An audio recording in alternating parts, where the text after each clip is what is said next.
Yo, yo, yo, yo, yo, what's going on, everybody? It's the Trent with Ayatollah here, man. Uh, no, it's the Trent with Ayatollah here, man. And here to talk about AEW. Now, I was supposed to get to it last night, but um, the Miami Heat beat the Boston Celtics, um, which was crazy. So I was actually watching that while I was trying to watch Dynamite, and also then I had a fucking final exam to take. So once I got done with that, I could have hopped on here, talked AEW.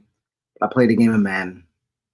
So my brother CT, Chitty Bang, he got on me. It was like, yo, what's the dealio, bro? You watch AEW? I was like, I did. And he was like, well, where the recap at? And I was like, my bad. You know what I'm saying? So with that being said, Drink Will Ayatollah here. We gotta talk about AEW. Unfortunately. Here we go.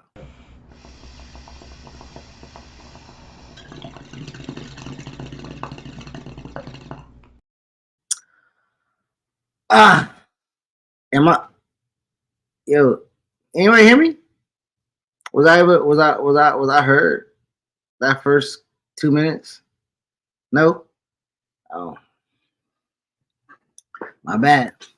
All right, man. So what I was saying is that my brother CT Chitty Bang, my tag team partner here, he hit me up and it was like, yo, you watch AEW? And I was like, I did. And he was like, well, where's the recap? And I said, you know what? That's my bad. You feel me?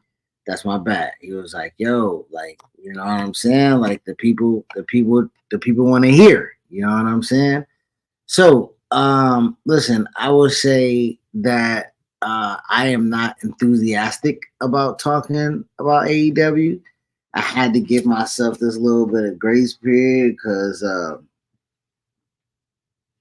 I did not want to come on here and thrash it, but we're gonna have to talk about it. First and foremost, this show did not feel like a show coming off one of your hottest pay-per-views. First and foremost. Second, okay. Second of all, if Daily Place is your home base, if that is where y'all ran shows out the pandemic, if that is where y'all have your first live event, and why don't the audio work? Why? What? Why? That was so amateur. I don't know. Don't get me wrong. It happens. It just happened with ESPN. It just happened with ESPN on their first playoff game with the Cleveland Cavaliers and the Orlando Magic. Okay. Okay. Okay. But man, that was tough for me. I was upset. I was upset. I wanted them to come out guns, but again, it literally just happened to the NBA. So I again on their first like playoff, right? So I gotta keep it consistent. But that irked me. That upset me. Not as much as the flow of the show. I mean,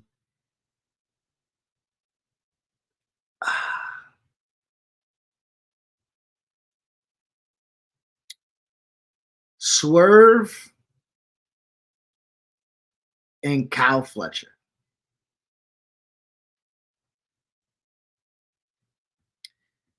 I I don't know why they put their new world champion in that spot. Um,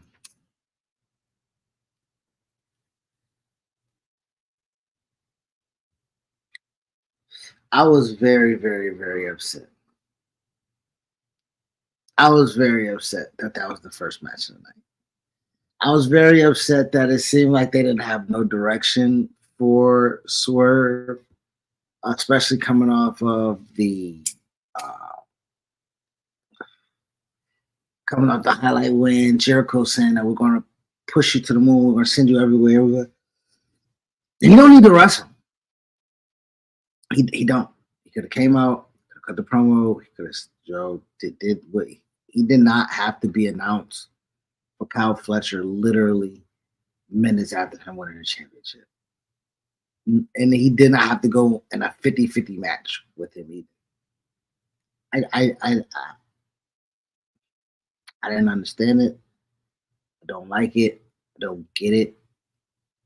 I'm upset about it because it seems like he is going to be what everybody say he's going to be, which is a transitional champion. And unfortunately, when you throw him out there in ancillary matches with nothing attached to it, I have nothing else but to believe that you got to get your bearings under you when that should have been the case when you made him the champion. That's what I was saying.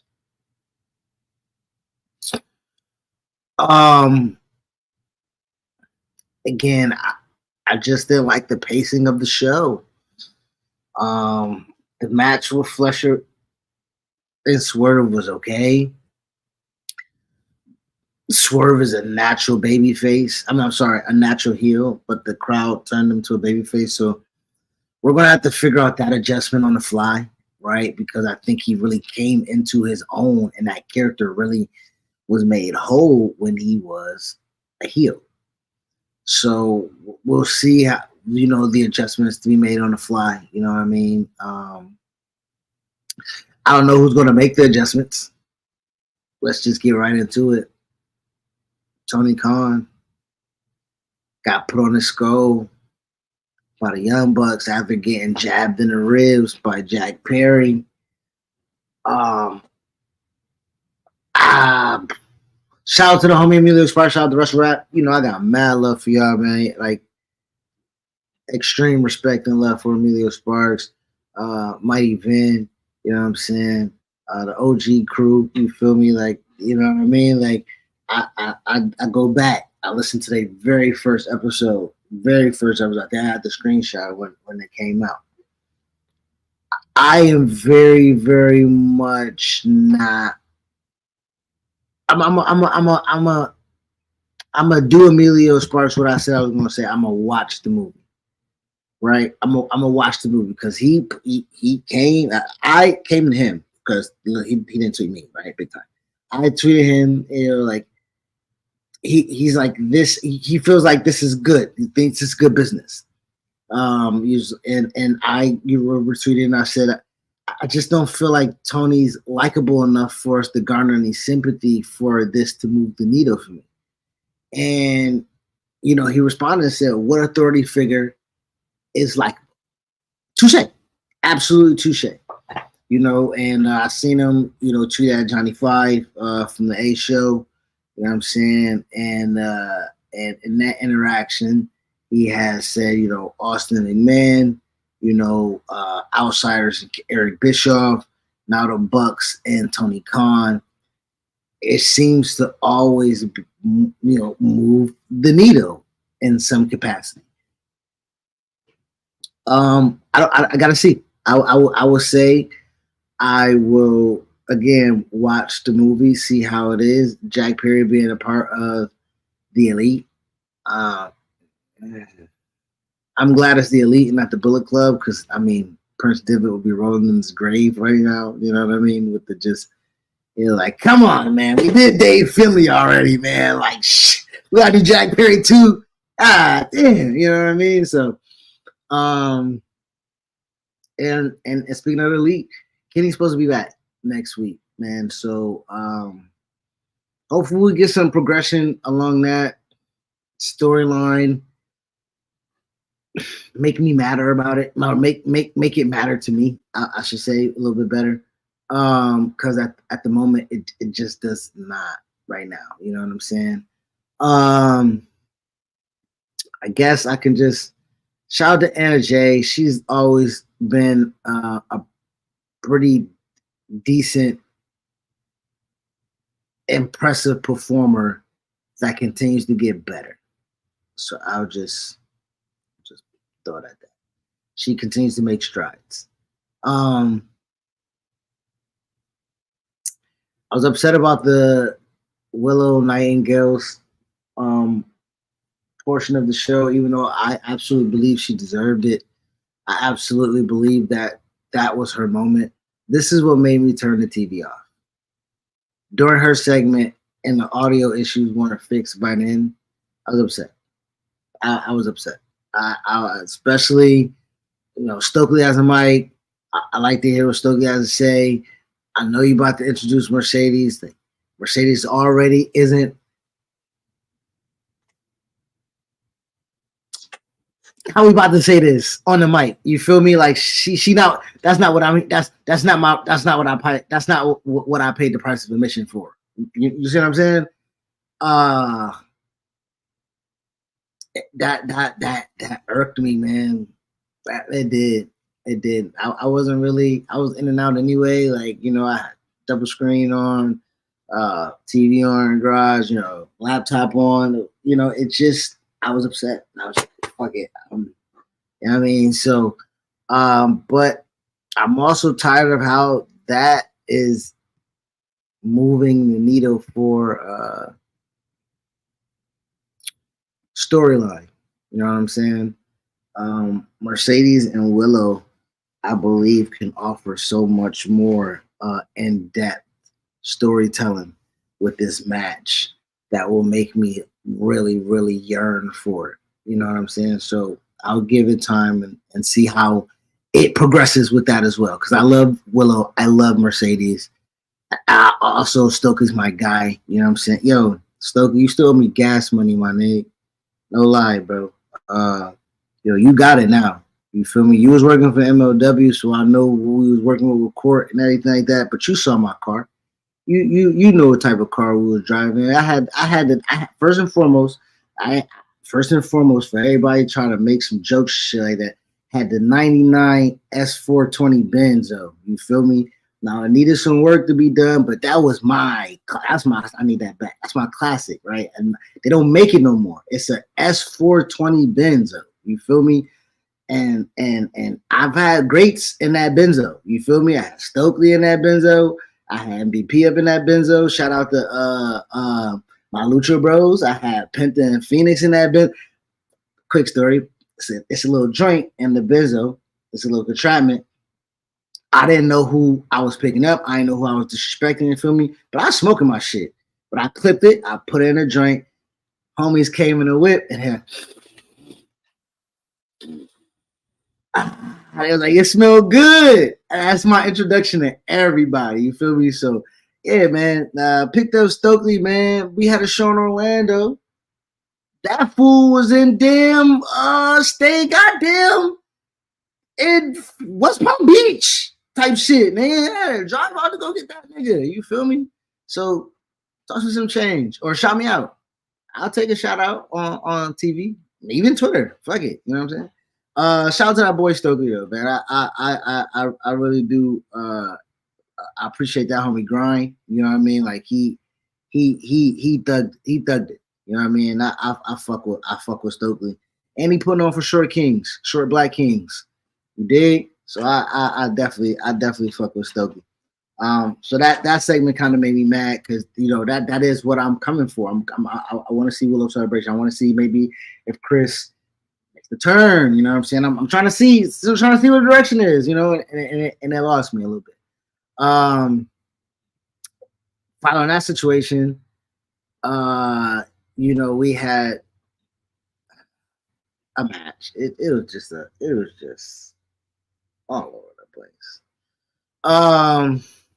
It was international title number one contender match that had everybody in it. Osprey won it. Um, so Osprey and Roderick Strong. What? What? So that's what? Next. I can't. I can't. I gotta leave this and go like be a dad and everything like that. I can't. The energy just gotta be right. You know what I mean? Like, and that's part of the reason why I also like I had a 2 hour exam. I did 120 questions. I exhausted myself out of there.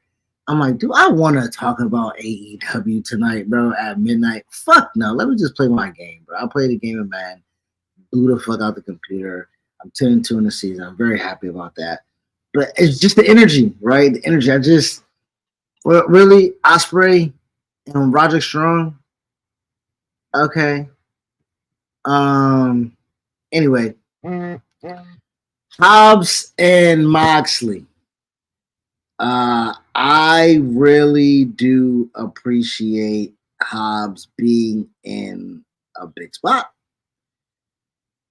I also don't appreciate him being in a big spot and then like nothing happens with it. Last time we saw Hobbs and got excited with him, they then strapped him with QT Marshall, and I just like, bro, like it is. No, I'm not gonna say it. I just it's not really worth it for the clickbait. You know what I'm saying? I don't really necessarily even believe it so much. It's just the fact that it seems like not only in AEW as a company, it took WWE some time. Took NFL some time. You know what I'm saying? It took NBA coaches some time. You know what I mean? Like we can have more than one. You know, we can be able to move more than one at the same time, and like Hobbs needs to be one of them ones that can be seen. You know what I'm saying? And I think him being in the ring with Moxley was a good look. Don't get me wrong. It was a barn burner. Like there's not nothing that Hobbs and Moxley can't do in the style of fight that they like to fight. Like that's what I like. I like that, right? I like that Hobbs was presented as Moxley's equal in some sort, but also ultimately Moxley's just that guy, right? So it's just unfortunate that Hobbs has to be the one again. Well, we have to figure out what it is that we do with him, man. Um, listen,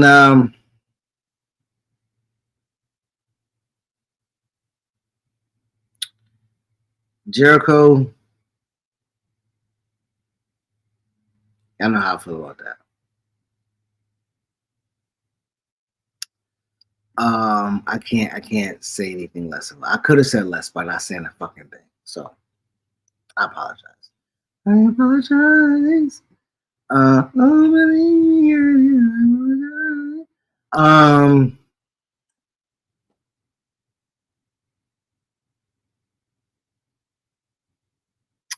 yeah, Wednesday didn't feel like an important show, man.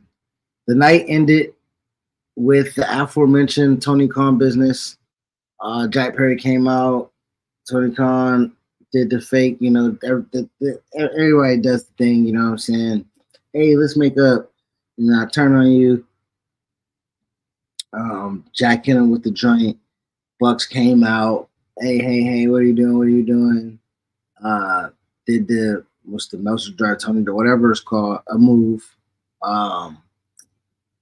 And the locker room came out, refs came out, and so as the EVPs, we'll see where this goes. Does Tony have any alliances within the locker room that will step up on his behalf?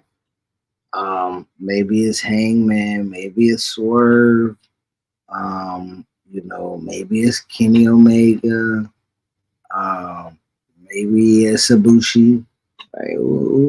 Like I don't know. I don't know who or what this is going to lead to. So I would just say it was about as I'm not gonna do the cheating, right? And I'm not gonna disparage my brother, talk about my brother bad when he's not here, where he's like, I would have done it this way, it would have been better my way. I don't have a way. I just know that that wasn't good, right? And sometimes maybe somebody having a way other than the way it is gives the explanation, offering to something other than just shitting, right? So that's why I don't want shit on it. I don't want because I don't even know what the direction this is. I don't. Tony's never been a hard personality. So for this now to be his new thing,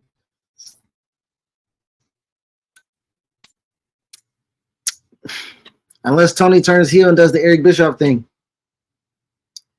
which again, that might work. Tony's dislikable. If Tony turns into Eric Bischoff and start wearing the leather jacket and start, you know what I'm saying, doing the whole shebang, this might go over well with your boy. So that's why I said I'm gonna leave it up for interpretation. You know what I'm saying? Let them take care of it. I don't want to blow too much. Me and CT got a show on Sunday. Uh, I believe we're gonna try to be on a camera at 4:30 on Sunday. That's the goal. Also, the goal is for us to chop it up about the recaps of the show night of, right? So that's going to be something that we strive to do going forward. Um, Raws, SmackDowns, AEWs. Um, One thing that I would like to discuss also in regards to AEW is their relationship partnership with New Japan Pro Wrestling. Um, I believe it is a very beneficial relationship between the two. But I do feel like I would like for New Japan to subsidize some of their wrestlers more often to AEW television, because that is where most of the storylines that I know some of these people to be from, right? So we're talking about Jay White, uh, Moxley's over there. Let's bring Shingo, right? Okada just came from over there.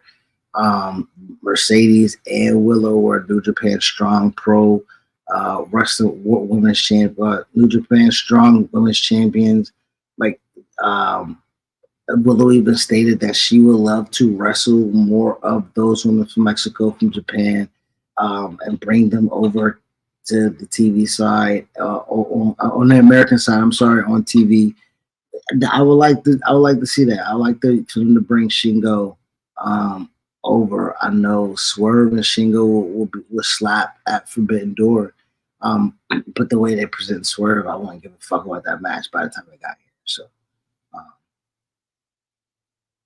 yeah, man, I'm gonna roll up me a sativa. You know what I'm saying? I was hitting me some banana breath. It's a half and half. You feel me? And it is sitting a little bit on the relaxation side. You feel me? So I gotta tighten myself up. I'm about to roll me a sativa, roll me up some super lemon haze. Before I get out of here, dude, I wanna send condolences, love, support, just God's grace, Allah's grace, universe grace over the friends and family of at We Love Wrestling on Twitter. Uh, I did not know homie personally. I did not know. I know of him, but I know of his spirit as well. And the wrestling community is rocked. They are rocked right now. Wrestlers, content creators alike, um, people in general just have mad respect and love for him in his space because of his passion and his genuineness of wanting others to be have a light, others to have a light shown on shown right shown on them. I don't even want to in this situation. I don't even want to speak incorrectly, but um, he wanted to elevate and highlight and uplift the people that was performing. Um, from afar, he was an inspiration. Honestly, the way he carried himself, the way he did business, the way he wanted to do it, how he did it. Again, he was very much well known, very much connected, very much outside, as AJ Francis would say, and was well respected. You know what I'm saying? Like that's like some real G type stuff. You know what I mean? Like my face card, good, any and everywhere in this space. You feel me? And it seems like we lost a tremendously good one. Obviously, far too soon. Um, I hear he was just planning on. He was just talking to people, just seeing people at Mania, scheduling interviews, doing stuff. Like he was just real active, being him. And so, love and respect to you, brother. Uh, appreciate you for real. It's the General Ayatollah. We're out. Peace.